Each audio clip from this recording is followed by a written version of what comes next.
One of the things that sometimes I say to clinicians that want to get into this realm is, in some ways, you have to throw out everything you've ever learned clinically. I think for therapists considering it, you have to know that you're going to share a lot about yourself. It's more reciprocal than in any other client-patient relationship. I build trust by doing ride time, by jumping on an ambulance, by hanging out at the fire station and going shopping with them in the morning.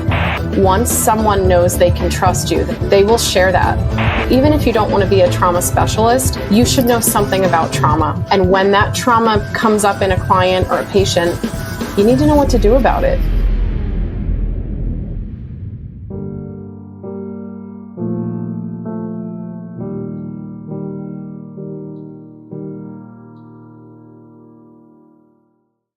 Welcome to another episode of Respond to Resilience, where we dive into the dynamics of mental health and therapy with leading experts in the field. And today we have a truly special episode with two distinguished guests, embedded EMS traumatologist Dr. Nicole Navega, PhD, LCSW, and Bonnie Rumilly, LCSW EMT, both of whom bring a wealth of experience and expertise in providing therapy to EMS and 911 professionals and of course, other first responders as well, but today we're going to focus on EMS and 911. So whether you're a clinician looking to start working with first responders or already have an established practice in this area, today's conversation promises to be incredibly insightful.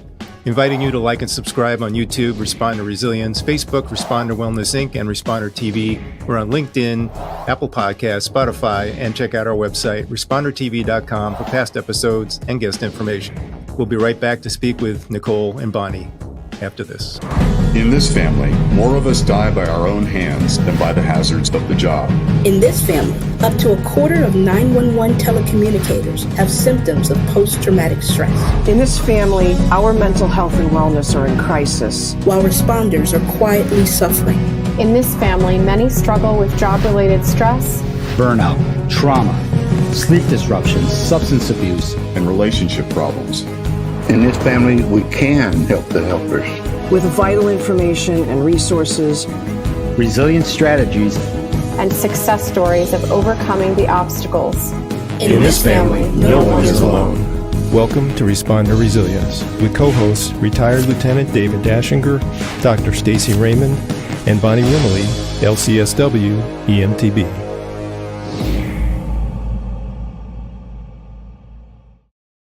We'd like to welcome Nicole Navega, PhD, MSW, LCSW, QS.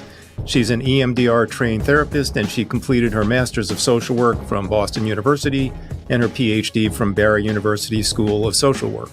Dr. Navega is currently employed full-time by the Lee County, Florida Public Safety as an embedded trauma therapist for EMS, emergency communications, and emergency management.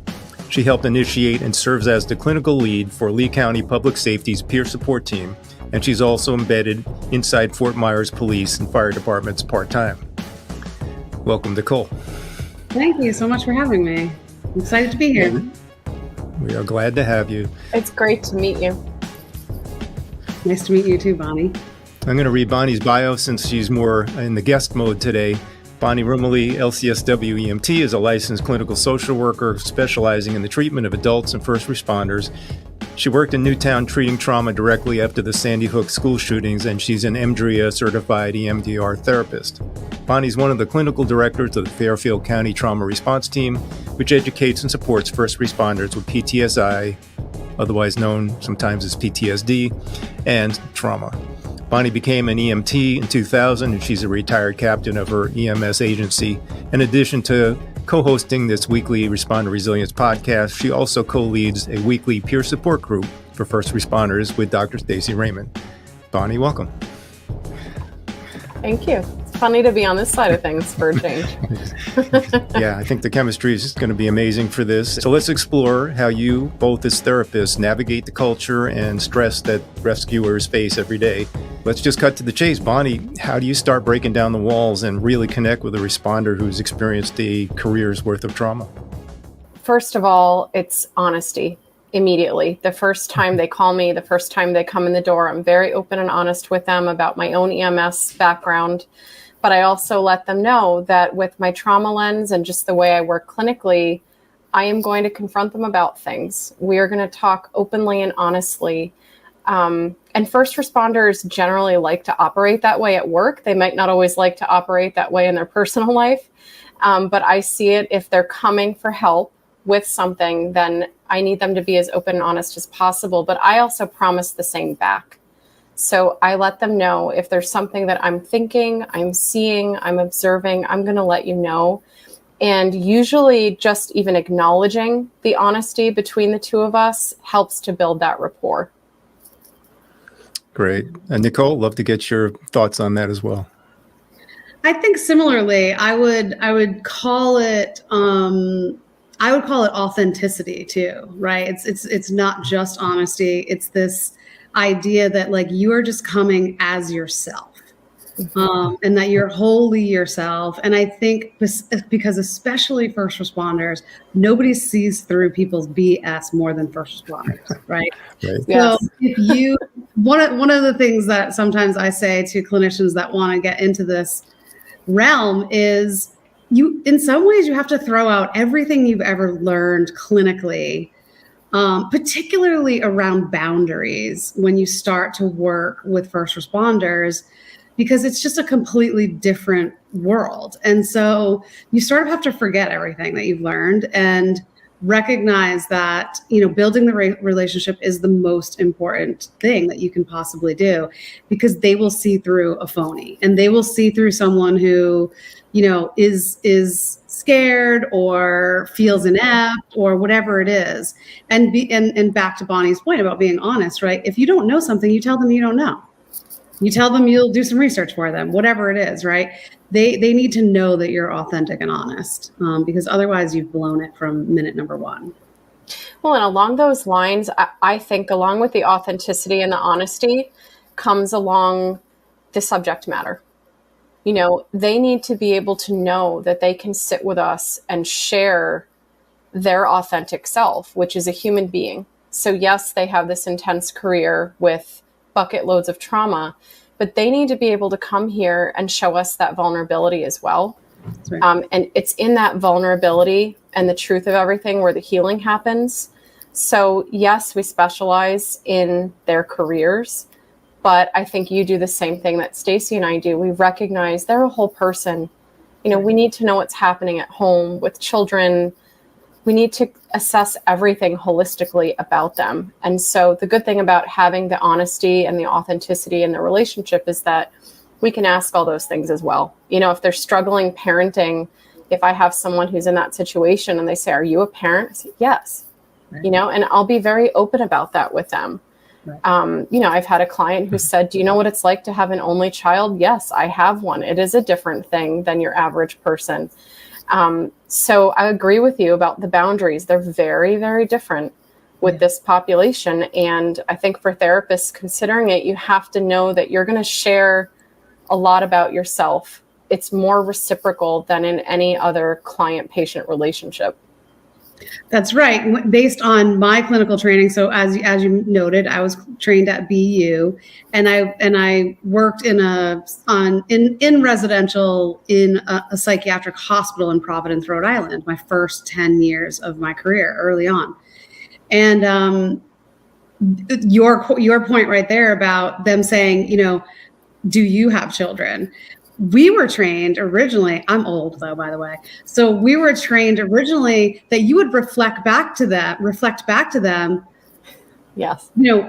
Is that important to you? Or why is that important to you to know that I have children, right? Instead of just answering the question, right? Because the first responder is going to be like, this is ridiculous. Like if you're just reflecting back the whys, like, why do you want to know that? Why are you asking me that?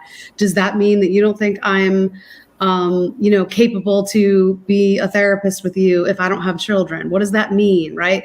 The way that we're trained clinically sometimes wants you to do that kind of, it's really a deflection, right? It's deflecting against the idea that you're going to reveal too much about yourself.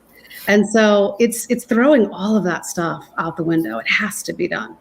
Well, I was trained the exact same way. And if you try that with a first responder, they're going to say, "What's this bullshit?" I'm asking you a question and you're putting it back to me. Then we're hearkening back to the people they have to interview at work, whether it's perpetrators or people that are just making life difficult when you're trying to do your job as a first responder. So I think there's part of that. And, I remember being trained the same way. I even had some professors that would say you shouldn't wear your wedding ring in the room. They shouldn't even know that you're married. You shouldn't have any picture of anything personal in your office at all. Be a blank slate. And the fact of the matter is that just doesn't work with this population. No. So if you're not comfortable reciprocating and sharing more of yourself to build that trust, then maybe this isn't the best population to focus on. Right. At the core of every community beats the heart of the first responders, ever present on the front line, making the impossible look routine.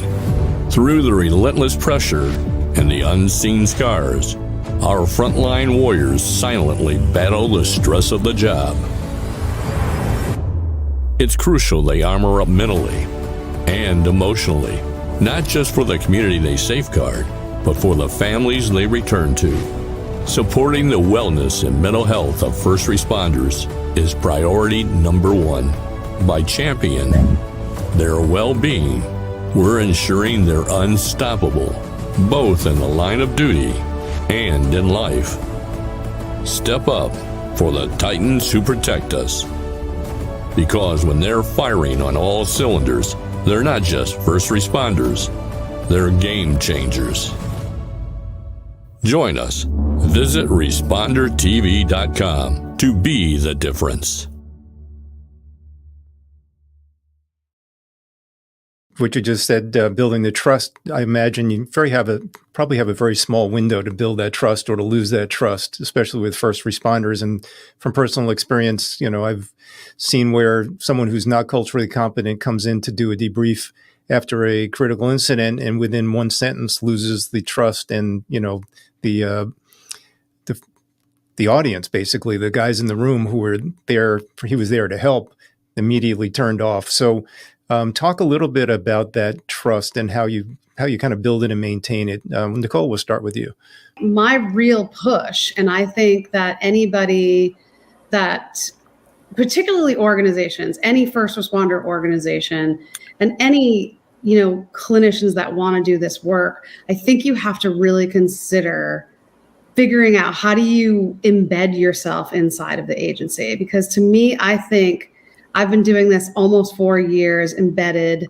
And I think it's the only way. I mean, someone's going to have to change my mind about it, but I think it's the only way, because for me, I build trust by doing ride time, by jumping on an ambulance, by hanging out at the fire station and going shopping with them in the morning for all the food that they're getting for the day, or having dinner, or jumping calls with them. Same thing with police. Like, I'll go and just ride for 12 hours, and I'll do it on days that no one would expect that I'm there, like New Year's Eve or St. Patty's Day weekend. And I stay the whole night and get into whatever it is that they're getting into. And I think once you do that and they realize that you're just another person who is part of the family, right? It's kind of taking those steps to become part of the family. In fact, this morning I was on LinkedIn and I saw, it sounded like, I think it's Dallas Fire Department put an ad. I think the chief just put an ad out saying that he was hiring 2 psychologists, and in his ad he wrote, "Become part of our fire family," something like that, yeah. Right? Yep. Yeah. And I think that's the key, is that they have to see you as a part of the family, and that takes time. It took me maybe 6 or 8 months before people started to call on their own. Meaning, typically I'd have like a road lieutenant or road sergeant refer somebody to me. And now they just call me, right? They just have my number. They just call me. And so it's an investment, right? It's that idea of whether it's you get hired to be embedded or you preemptively or proactively as an outpatient therapist, make the relationship with the department and negotiate those things. I think it's the only way. I feel like there's infinite positives that come from becoming a part of each one of those families. I have millions of small examples of how that happens. Like just the other day, or maybe it was last week, one of the higher ranking FM, Fort Myers police people sent me a text message. And the text message, all it was a screenshot of like an email that had been sent out that was reassigning this particular person to a new job, right? A new role. And that's all it was. And so I wrote back, something like, oh, sounds like maybe you should come in for a chat, And I think that type of stuff. I had a fire guy the other day also send me a message, and it was a screenshot of a conversation that he was having with a friend of his. And this person had taken his life the next day, and he was devastated about it. And I think if our first responders had a traditional outpatient therapist, that's not, we don't text our therapists in between sessions. And so I think the fact that they feel like I'm gonna let my therapist know that this is what's happening for me, I think speaks volumes about this concept of being embedded. Because people don't do that. They don't text their therapist. Most people don't do that. I'm sure some do, but most don't. Right. We're seeing some different variations of embedment, which is really inspiring. Different, shapes and sizes, and but it seems like a common denominator is that contact person, and people are able to reach out some places 24/7 just to check in, or if they need help or need a checkup, as you said.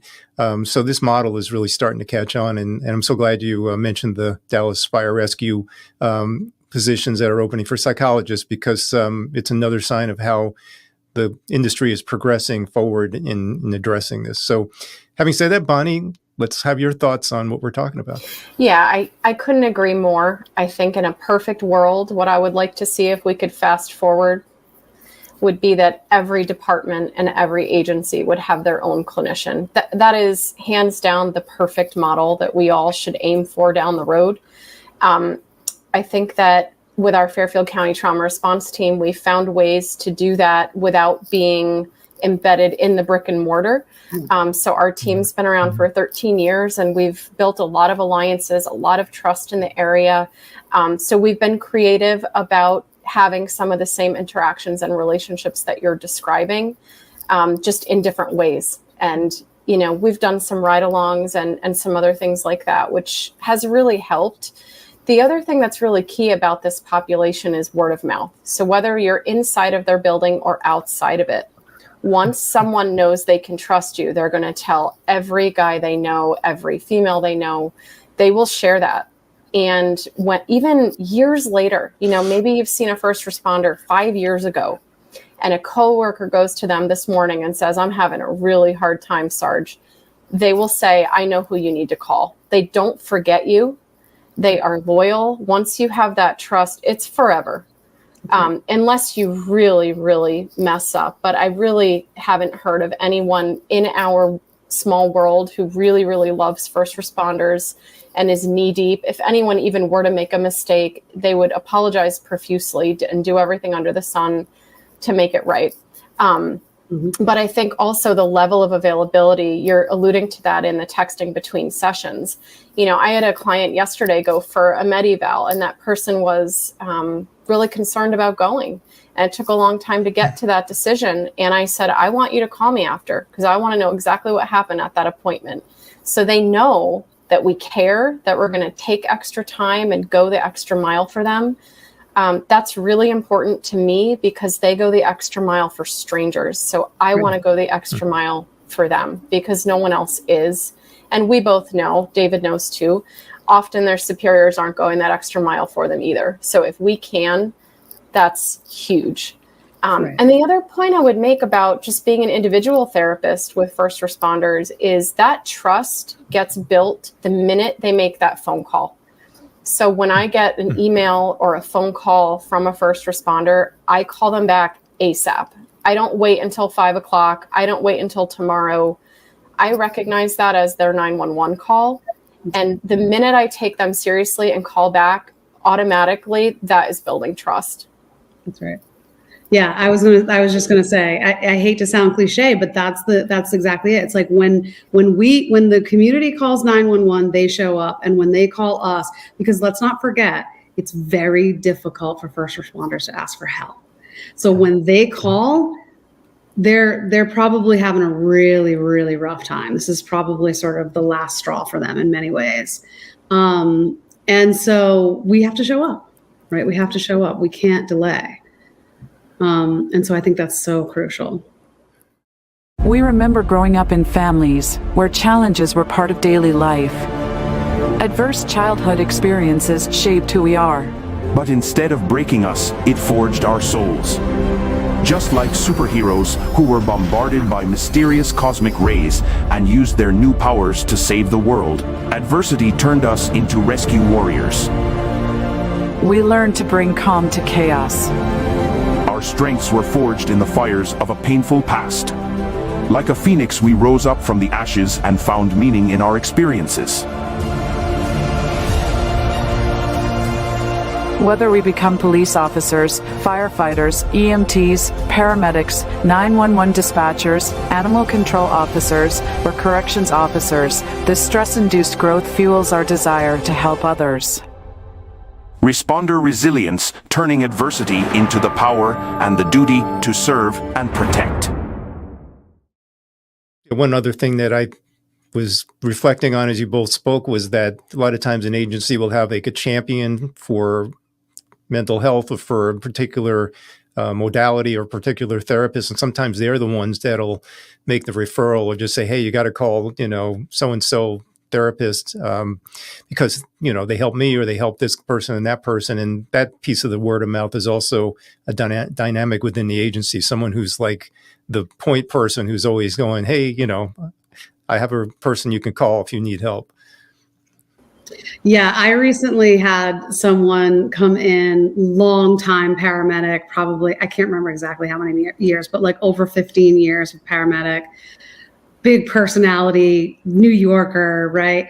Comes in and starts to say, he's like, so-and-so told me that they had come to see you. And I just, I thought you were a kid. He's like, I thought what did he call? He called me some term that I had never heard of. I was like, what is that? And he said, I thought you knew nothing because I thought you were so young. I didn't have any faith that you had any life experience. The truth is that I'm 53. And so once he realized, he's sort of like, once I realized that you were a real person, real life experiences, I'm pleasantly surprised, right, at what I'm experiencing with you. And now it's hilarious because they're coming in droves because this guy is out there basically my marketing champion, right? I said it to him recently. I was like, I gotta start paying you for like marketing issues. A little commission. Yeah, a little kickback for him, right? But sometimes that's what it takes, right? It takes certain people, particularly those who have been here a long time, who have been in the business a long time, right? It's harder for them to trust. They've probably been through a couple of other therapists who, let's not forget, we hear these stories too of the EAP experience or the therapist who's not culturally competent who, breaks down in a session when they talk about what they've encountered on scene or tells them that they have to quit their job because no one could sustain that type of stress chronically. And then they leave there feeling, oh my gosh, I can't ever go see a therapist again because I'm not quitting my job. This is what I love, right? I love this stuff. Right. Yeah. And, getting back to that champion person, I think within the agency, they also have that trust and that, gravitas that they see it's okay. They start to hear anecdotally that other members have gone to therapy and they're actually doing better. They've overcome some of the things that people saw them struggling and now all of a sudden they're doing better. So now there's that proof almost that, hey, this is something we should possibly avail ourselves of. Well, I think that one more thing about just being embedded, there are struggles with being embedded, right? It's not all perfect, even though it is a perfect model. But there come some challenges. And one of the challenges is that lots of time the road thinks that you're in cahoots with administration. Or that you're going to go back and tell them, you're a mole, you're a plant, right? Whatever it is. And so I think as the embedded clinician, you have to be that much more careful with all of your interactions with them. Even times when, they're trashing administration and I want to defend particular members of the administration, because I also know their side of the story, right? I also see right. what they're up against, and but being able to know when you can defend somebody and when you just let it go, right? You just got to let them have their moment of venting or whatever it is and validate them, right? Because that's their perspective and their perspective is valid. I agree with you. I love those people that will go out there and shout from the rooftops about getting help, and they help people, they shepherd them, they shuttle them. And then there are also those that are more quiet about it. So they do a lot of listening and a lot of observing what we do, right? So maybe they watch our Instagram or they watched our LinkedIn, and then there comes the day where that incident happens near them and they've never gotten any help themselves, but boy, do they tell those people who to call. So it's very interesting how you have these sort of quiet moles that are doing all the behind the scenes work to shepherd people to you. And then there are more that are more public about it. Either way, it's good. And either way, they're helping people, right? So everybody's personality is a little bit different. Some will probably respond to the person who's more vocal, and some might go to that person and say, what do I do here? And they're the one that's been listening. So it's a really neat phenomenon in our world. So let's drill down a little more. Nicole, I'm going to have you put on your EMS and 911 professional therapist hat and talk a little bit about the unique stresses and challenges that set of professions has. Well, I think one of the things that I've been trying to do since I've been embedded is shift the conversation about mental health. I think the stigma, I think we've come a long way with first responders, particularly in fire service. I think we've come a long way. Particularly the state of Florida, actually, I think has done a ton for fire and mental health over the past 5 years, I'd say. But we have a long way to go still. And so one of the ways that I try to shift the conversation, which I think helps to decrease the stigma, is to really talk to them about the idea that this isn't necessarily a mental health issue. This is a sort of neurophysiological issue, and that we now know that, well, we've known for a long time, but I think that's a whole nother story, that our educational system, I think it does a disservice to our clinicians, because I don't think they emphasize this enough about trauma, that the idea is that the trauma is stored in our body, right? In every single cell of our body, and that our body doesn't forget. Even though we can compartmentalize it and put it on the shelf and put it in a file and store it away, and their first responders are excellent at doing that, because it's a tremendous skill that they have developed because they have to, right? It's out of necessity. You can't go to a scene that's heartbreaking and have a full breakdown because it's emotionally got to you, because you have to go to the next call, and then you got to go to the next call, and then you have to go to the next call. And so they've built this tremendous skill of compartmentalization, or I call it putting the armor up and taking the armor down, right?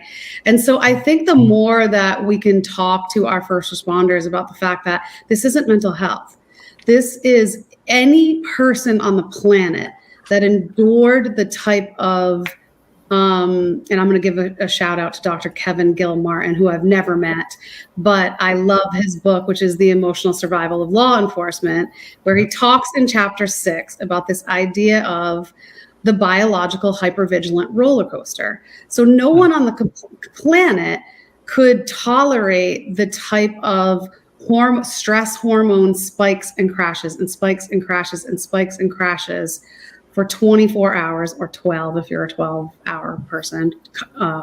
Police usually is. without checking the engine, putting some oil in the car and really soothing the machine that is your autonomic nervous system. If we don't do that, we're going to have problems, right? It's going to kick us in the ass at some point down the road when we least expect it. And those are the people who show up in my office and say things like, I was at the poker table playing poker and I started crying in the middle of the poker game. I have no idea why. I haven't had any bad calls. I don't know what it is. Well, that's what it is, right? It's your physiology reacting because we haven't taken care of the physiology. We haven't soothed our central nervous system. So that's to me, that is sort of like the door opener, I think, because I think it starts to put people, like, I can't tell you how many people I have this conversation with, even recently, that will say, oh, I never thought about it that way. But you're so right. And so I think a multifaceted approach to helping our first responders would be, let's train our clinicians better, right? Let's ensure that they are really trauma informed. And I think they're failing at that. Not everybody, but I think in general, they're failing on that point. And I think getting people to understand that, and the better that you can educate your first responders in this particular concept, the more likely they are to be able to heal themselves. And that's what we want, right? Not everybody needs a therapist, right? They just need to figure out how do they recalibrate once they come off shift or after a bad call. Because otherwise the stuff starts showing up in relationships, as you all know, as everybody knows. Calling all mental health professionals, join us for the Clinician Masterclass series, Working with First Responders, and empower your practice with expert insights and actionable strategies, brought to you by the Responder Resilience Podcast. This isn't your typical podcast. Dive deep with seasoned therapists who will share specific knowledge and tools to support firefighters, police, EMS, veterans, and 911 personnel. Mark your calendar to save the dates and get ready to transform your practice. July 17th, treating EMS and 911. July 24th, treating law enforcement. August 7th, treating first responder veterans. And August 21st, treating firefighters. Subscribe and stream anytime after the premiere on our channels, YouTube, Facebook, LinkedIn, Apple Podcasts, and Spotify. Stay in the loop and sign up now at respondertv.com. I love that book, Kevin Gilmartin's book. I've given it to people as well. It's such a great resource. I think a lot of things about what you just said. I think EMS and 911 are way behind the 8 ball. I think police is next. Fire seems to be doing a great job of it. There's a long way to go for all branches, but I think especially EMS and 911 are forgotten about. They're often the last ones to get tacked onto bills, or, they have a lot of nuances in terms of paid versus volunteer. I know that exists in the fire world as well, but in EMS that can be particularly tricky. There aren't as many unions in the EMS world or 911 world. So I think there are a lot of unique challenges and a lot more work to do in those particular branches. And if you saw Brian E. Gilby's film on EMS and crisis, it's absolutely true. There is a crisis. People are leaving the profession. They're having 2, 3, 4 jobs. They're not making enough money to make life work. So the fact of us trying to talk to them holistically about their care and taking self-care time or having a hobby, for some people, it's absolutely not possible if they want to pay their bills. And what are we doing to people? So a lot more has to get done across the branches, but especially EMS and dispatch are always last, which is a shame. I also agree with you in terms of our training. I especially was not trauma trained at all in graduate school. I didn't get anything in my internships. I didn't get anything in grad school. Everything I learned was in the real world, was getting EMDR training and certification and now consultant all on my own. And sadly, in the culture that we're living in, not just for first responders, but the amount of trauma going around for everyone. Right. We have mass shootings, natural disasters. I mean, the list is very long and very sad for our culture. And it behooves us to train clinicians who are going out in the world. Even if you don't want to be a trauma specialist, you should know something about trauma. And when that trauma comes up in a client or a patient, you need to know what to do about it. And I think that our model has been historically backwards. I can't speak about what the schools are teaching right now because I've also been out of school for a long time. Okay. But I'm hoping that because our culture has changed, that the education is changing to mold to that culture. And I think there's a tendency to be avoidant of it because trauma is hard and no one wants to accept that we're living in the society that we're living in. And I don't even mean politics. I just mean in general, the amount of things that could happen in a person's life. We really need to look at that and have people know what to do about it. And that goes all the way down to people that are working with kids. Even a school social worker should know about trauma, because when that kid comes in and reports that they've had trauma at home, okay, well, I need to find a trauma specialist for you. Just like if you had an eating disorder, I would find an eating disorder specialist. Right? So I want to see more widespread knowledge about trauma in the first responder world also. That's another thing our team has been really focusing on. But like you said, I'm always blown away by the people that come in and we talk about that window of tolerance, or we talk about cortisol. I had a cop recently, I said, what do you do to get your cortisol down after you go practice shooting in those scenario trailers? He goes, what the hell is cortisol? And I'm like, this is an officer who's been out there 25 years and he's never been taught about cortisol. Like, that's not okay. Right. Interestingly enough, I see all new employees in most of the branches.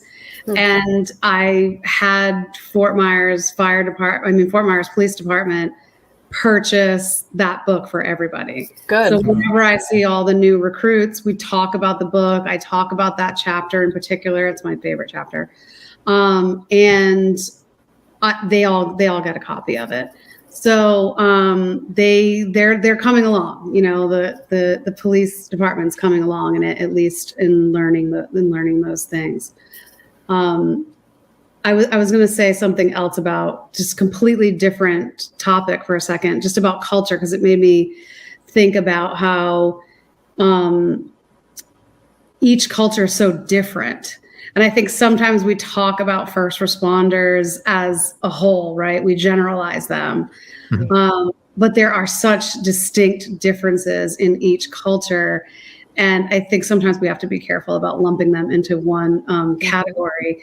But I have this theory about how, because my anecdotally, my impression is that fire is much more open to seeking help than anybody else. Mm-hmm. But one of my theories about it is that they live in a community of people, right? So maybe 5 or 6 of them at a time, depending on the station or how big the station is. But they spend all their time with each other. And they're sharing, they talk about their calls more. They have dinner together. The truth is EMS, we're a standalone EMS agency here in Lee County. So they're running all day, all night, all day. They don't sleep. They don't eat. They're so many of them. This is a very sad truth. Don't leave the truck. Mm-hmm. I'll come into the fire bay and they're sitting inside of the ambulance. And I'll never forget the first time I realized that. I was like, what are you doing? And they're like, oh, it's not worth me going up, taking the elevator up to the 3rd floor to get into my bunk because I'm going to get toned out by the time I get there. That's rough. That's a rough 24 hours. So the cultures are different, right? And then police are alone. Yeah. They're sitting in the car alone this whole time, right? And so I just think that we have to consider those things culturally. They're so different, and therefore they require different things. They require different interventions. They require different ways in which we can reach them because they are so different. Yeah, I totally agree with you. Yeah, I mean, your point is well taken. Fire culture tends to be more of a communal family processing all the time, conversing all the time. Police can tend to operate more solo. EMS and 911, I want to kind of peel back the layers of this a little bit. They may have, as you said, they're sitting in the ambulance, more of a sedentary kind of job in the sense that they're not moving around. They maybe don't have time to work out like a firefighter might. 911 professionals are sitting in a chair listening all day and looking at computer screens and maybe don't get much opportunity to move their bodies. So, Nicole, and barely any windows. Yeah. Right. Sometimes no dispatch. natural light. So speak to those aspects of these jobs as far as what makes them unique as a population and how you might tweak your approach to them. Well, I was thinking about what you're saying about 911 and dispatch and telecommunicators. If we think about the amount of stimuli they have to take in one shift, very often there's no time to go to the bathroom. Right. Like you said, there's often no windows. They're in the basement of some of these departments or buildings, or it's just all brick, no windows. Mm-hmm. So we have to really consider what kind of a toll that takes on a human being. And if someone's taking in a ton of stimuli all day, every day, auditorily, that person is not going to want to be around loud noises when they get outside of work, right? Mm-hmm. So we just have to be very cognizant. If they're having an issue when they're going home to their family, and when they hear their kids screaming, they just can't handle it, they want to avoid and leave their home, that's where we have to be creative as therapists and help those people figure out how to transition, how to be able to tolerate some of the chaos when you go home or when you try to go to a concert and it's too loud. Again, that's specific to dispatch and 911. For EMS, it can run the gamut. EMS, in some places, they have a tribe, a little bit more like fire. They come back to the station, they all sit around the table. There is talking that goes on in the ambulance on the way back. But in other places, mainly the bigger cities, you'll see two partners sitting in an ambulance. And if they're in there, they're trying to get a couple of minutes of sleep sometimes. So, also the bases that police, fire, and EMS go back to really matter. If you have a station or if you have bosses that when you go back, they give you 30 more jobs to do, they're not going to want to go back and be in community. They're going to want to isolate more. So that's concerning. And then with police, I find that the ones that are doing the nighttime shift are doing the worst because they're going on these horrific calls and we're sending them alone in a cruiser to sit in the dark somewhere all night long. And that's just not okay. So it's important for any therapist working with first responders to understand not only the branch that they're in, but ask specific questions, because just because I work with a police officer from one town doesn't mean that I know exactly how the system works in the next town over. Right. So I would ask each person you work with, what is that department like? What is the setup? How long are the shifts? Because what you don't also want to do is assume that you know everything. Right. That's going to turn them off and they're going to see you as less credible. That's right. Responder Resilience is your place for insightful discussions for emergency services professionals, including law enforcement, EMS, fire service, 911 telecommunicators, animal control, rescue squads, K9 officers, corrections, trauma-informed therapists, and agency leaders. We bring you leading experts and influencers in emergency services, sharing knowledge and tools to improve the culture of wellness and to inspire excellence in leadership. Tune in live every Wednesday at 7 p.m. Eastern Time for the weekly premiere on YouTube and Facebook. Or stream episodes anytime on ResponderTV.com or on your favorite podcast platform. Stay current with hot topics, informative content, and get valuable insights on how to lead a healthier life both on and off the job by subscribing to us on YouTube and Facebook. Responder Resilience is committed to our family of public safety professionals. Remember to like and subscribe today.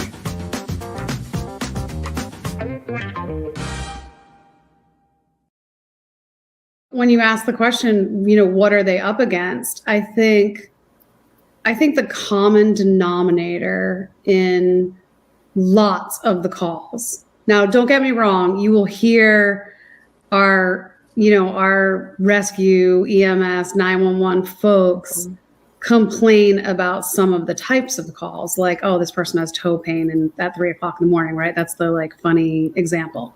Right. But the truth is that a lot of what they're coming up against is grief. And, someone said to me yesterday, was talking about the sadness of some of the stuff that they come across, and not the things that are obvious, not the pediatric deaths or gruesome car accidents or gruesome suicides. That's obvious grief, or any death, right, is obvious grief. But he was talking a little bit about the idea of coming into an impoverished neighborhood and seeing how how filthy the house was, and seeing children inside a filthy room, or food everywhere, and just not cleanly, and or watching the interactions between parents and children and realizing like the neglect, not obvious neglect that needs to be reported, but just the sadness of what they see. And I think that's the thing that they are carrying, is this compounding grief, right? Compounding grief over and over and over and over again. And in the clinical sense of the terms, sometimes we call it disenfranchised grief, right? Because no one's really going to listen to this guy talk about how sad he is about how impoverished this particular family is, or how dirty the house was. No one's really going to validate that for him, because they're just going to be like, whatever, like it's just part of the job, right? This is the world we live in. But people are touched by some of those things that aren't obvious grief issues. And I think while we're talking about grief, we can't forget about dispatch again, because I think they are often so forgotten.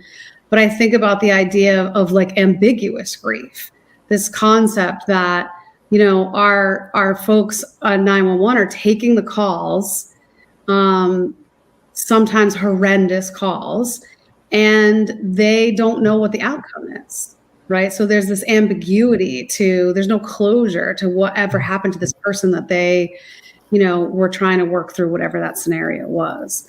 And I think that's a different kind of grief, right? Like you don't know what to do with it, because it's so ambiguous.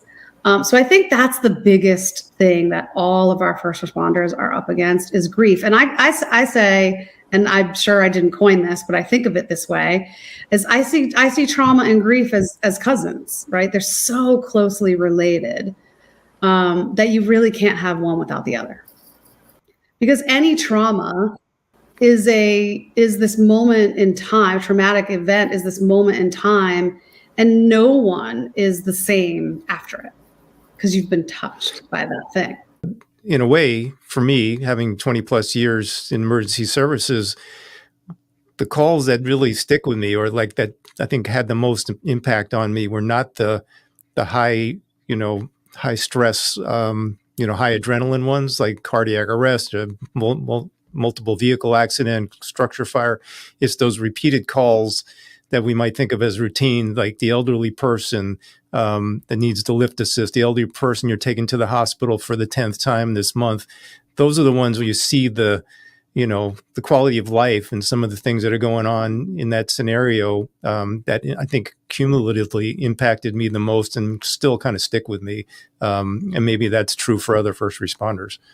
Right. Well, if I put my EMT hat on, I could see some of those situations. They absolutely linger. It's not just how someone dies, but it's everything around them that we take in as well. So if you get that call for a DOA, dead on arrival, and it's an elderly person who's been in their house for a week with the mail piling up, it's not just the fact that they died, but it's, where is everyone? Who was checking on this person? Like, this was a life. How did no one notice that this life was not present? So I think there's a lot of, I put that in the category of ambiguous losses. There's so many of those things that we face. And first responders are not taught how to grieve. They are not taught that grief is even a thing that they would face in their line of work. So it's so important. And when I work with first responders, I teach them about grief, and I teach them that they're human and they're normal for having some of those feelings. And they need to be taught that, because no one else is giving them that education. That's right. And I try to teach them how to grieve. I've had, medics and EMT providers especially who go on some of these calls, especially the child-related or infant ones, and they are grieving. And so I will suggest to them, why don't you have a ritual, or why don't you have some kind of a little ceremony for yourself? Because very often boundary issues or what have you, they can't attend wakes and funerals. But I will encourage them to find a way to memorialize that life, whether it's releasing a balloon, whether it's going and burying something, whatever you need to do. But I encourage them to have some kind of a mark to end that life in order to help them grieve to move on. Yeah, it's so cool. I love the fact that you're kind of giving them a takeaway that they can use outside your office. And I'd like you to both speak to that a little bit. Nicole, are there tools and takeaways that you offer people can take to their life once they've, left your office and kind of continue their healing journey? Yeah, I think some of the things that I like to do is I'm really starting to see that, again, I hate to bash our education system, but I'm going to do it again. I think the other thing that we didn't learn about, we talk about the idea that the trauma is held in your body, I think we didn't learn about this idea of like somatic therapy, right? Like dropping into your body, truly, like when you talk, Bonnie, about like somebody has to teach them how to do these things about how to grieve. Similarly, we have to teach them how to actually feel. Because most of the time, most of us, by the way, this isn't just first responders, right? Like most of us are just a head walking around on a numb body, right? We don't often drop into our body and feel what it feels like to have that emotion. So I do a lot of that stuff. I'm not a somatic expert by any stretch of the imagination. But being an EMDR therapist, there is a lot of body work in that as well, of being, attuned with your body.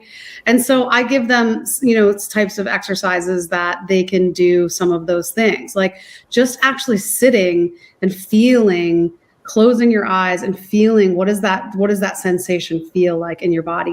Feel it, name it. And then really try to think about, what is it telling you? Be curious about the feelings that you're having, rather than trying to shove them, under the couch somewhere. Mm-hmm. And sometimes we'll do something where actually I actually have an MSW intern right now too, and she's a yoga instructor. She's a Warriors at Ease yoga instructor, which comes straight out of Walter Reed Hospital. Very similar to yoga for first responders. But she sort of taught me this idea of, once we're finished talking about heavy stuff, to kind of having people stand up and literally just brushing that like negative energy off their body, starting at the tip of their head all the way down, and maybe shaking and maybe sort of jumping up and down a little bit and like shaking it out of their body. There's a lot of other exercises that people can do. Polyvagal theory talks a little bit about doing whatever you can to vibrate your vagus nerve. So gargling, singing, humming, anything that's going to get this vibration happening is going to start to move some of that stuff around in your body. So I'm, again, it's not my expertise, but I've been doing a lot more of that since I've become an EMDR therapist. The other thing we do in EMDR, I'm sure you do this too, Bonnie, is that once we finish, an EMDR session, and I like to think, I don't know if this is how you were trained too, Bonnie, but conceptualizing, a lot of people think EMDR is just the bilateral stimulation, right? A light going back and forth, or buzzers, or your hands going back and forth, right? But EMDR is a conceptual model. And so the idea is that we're always doing EMDR in my office, whether you're sitting in front of the light or you're not, because we're looking at things like what are your core negative beliefs? How are they impacting your daily life? So we start to educate them on really becoming a witness to themselves on what's their cognitive process, right? What are the negative thoughts that come up, and teaching them about recognizing the difference between the spectrum of these core negative beliefs on, like, because we all have them, everybody has core negative beliefs, and recognizing, is it a fleeting core negative belief, right, that we might have, that it comes and we can be like, oh, there's the core negative belief, but it's not valid, it's irrational, so I'm gonna let it go, versus the other side of the spectrum, which is it's all consuming, right? And trying to get people to gauge, where do their core negative beliefs live? And so regardless of what happens in the session, whether they're in front of the light or we're talking about that, or narrative therapy, meaning what's your story? Like, what are the stories that you're saying about your life? At the end, we do some sorts of guided visualization, maybe a safe place, happy place, right? Where they can drop into within a few deep breaths and relaxation prompts. And also this idea of what we would call in EMDR a container, meaning you take the stuff, the negative stuff that we talked about, and we place it inside of this imaginary container that they've created during the guided visualization. And once you've got that baseline of, their happy place and their container, we can drop into that pretty easily at the end of the session and remind them that it only took them a minute to drop in there, and that they have the access to do that themselves at any time. They can go to their happy place. That sounds like an Adam Sandler movie, right? But they can go there themselves, right? They can come to that beautiful beach scene, or they can put the negative stuff in the container, and they're building this like toolkit of skills that they have. Yeah, well, that's huge, and the fact that someone can take that and use it at work is probably a game changer. So great stuff. Bonnie, as we wrap up, any final thoughts on what we've been discussing? Yeah, I'm glad you brought all those things up. We're doing all the same work, and I know Stacy does as well, which is great. It's good for people to hear about it, and even hearing about it multiple times is a validation, right? The other thing I would say is, over the years, I've encompassed a lot more people in the outside network that I'll refer to, massage therapist, acupuncture, things like that, because we recognize it is a whole person. And I can do EMDR all day, but they also need other strategies, and we need to work on outlets and things like that. So I look a lot at the other modalities, which are really important for people, but also hobbies and how to get people to enjoy their life again and not just focus on all of this all the time. Yeah, I totally agree. Fantastic. This has been an amazing conversation, to say the least, and I know we could probably do a part 2. Maybe we need to.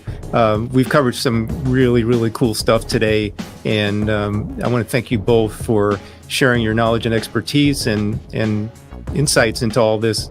So thank you for being here. Thanks for having me. Thank you, David. And Dr. Navega, so nice to meet you. Nice to meet you too. We're going to talk. We're going to stay in touch. Yeah, that'd be great. Awesome. Remember to like and subscribe: YouTube, Responder Resilience; Facebook, Responder Wellness Inc., and Responder TV; LinkedIn, Apple Podcasts, Spotify, and go to our website, respondertv.com, for past episodes and guest information. Till the next time, stay safe, be kind to yourself, take care.